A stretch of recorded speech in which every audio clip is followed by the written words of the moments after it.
Don't forget to subscribe our YouTube channel.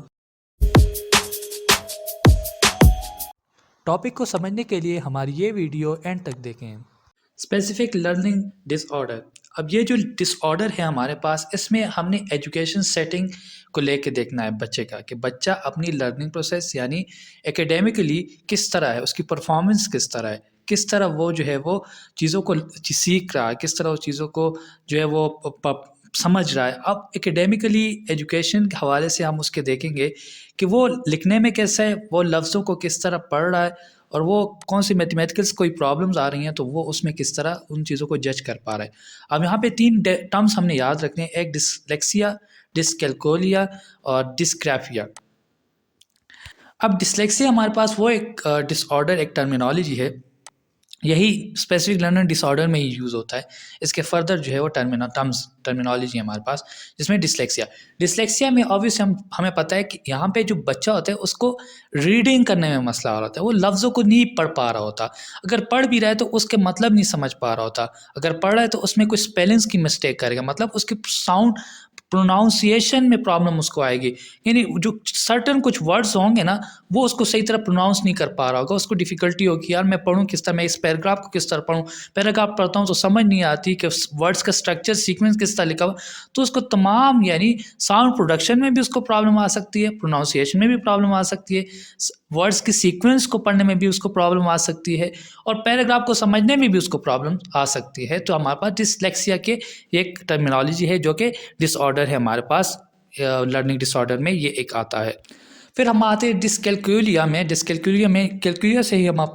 Mean अखज़ कर सकते हैं। कैलकुलेशन मीन्स कि आप किस तरह जो है वो बच्चा जो है वो मतलब मैथमेटिक्सकली जो प्रॉब्लम्स है, जो एडिशन, सब्सट्रैक्शन, डिवीजन जो है वो किस तरह कर पाएगा, मतलब उसमें उसको प्रॉब्लम्स आती हैं कि लाइक वो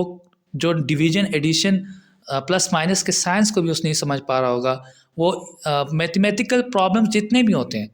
वो उसको सही तरह नहीं कर पा रहा होगा, ये उसको डिफ़िकल्टी होगी कि मैथमेटिक्स से रिलेटेड जितने भी कैलकुलेशन के प्रॉब्लम्स आएंगे वो उसमें नील होगा, प्रॉपर कर नहीं पाए। फिर हमारे पास आता है डिस्ग्राफिया। डिस्ग्राफिया एक ऐसी चीज़ है कि उसमें लिखने में उसको प्रॉब्लम आएगी, यानी वो लिख नहीं पा रहा होगा, कि कोई उसको बोलेंगे कि कोई वर्ड लिखो तो वो प्रॉपर वर्ड नहीं लिख पाएगा, मतलब कोई भी वर्ड लिखेगा तो उसको पता नहीं कुछ और बना देगा, उसके कोई अल्फ़ाबेट जो होगा आर से पता नहीं कुछ बना देगा, ए से क्या बना देगा, बी से भी कुछ और ही शक्ल बना देगा, कोई और शेप बना देगा, तो इससे क्या होगा कि उसकी राइटिंग की पुअर राइटिंग होती, पुअर हैंड राइटिंग, जो यानी पुअर मोटर स्किल्स इन्वॉल्व हम कह सकते हैं उस दौरान, ठीक है। तो ये चीज़ आपकी इन तीन टर्मिनोलॉजी है स्पेसिफिक लर्निंग डिसऑर्डर में, ये 3 डिसऑर्डर्स इसी में ही आते हैं, और ये तमाम जो है आपको ये तीनों जो मिल के हों आपको बताती है कि स्पेसिफिक लर्निंग डिसऑर्डर इस बच्चे में पाया जाता है, तो कि एक वर्ड में हम स्पेसिफिक लर्निंग डिसऑर्डर में लिख सकते हैं। अब इसमें एक चीज़ आपने याद रखनी है कि इसको आईक्यू के साथ नहीं कंपेयर करना। जो हम आईक्यू में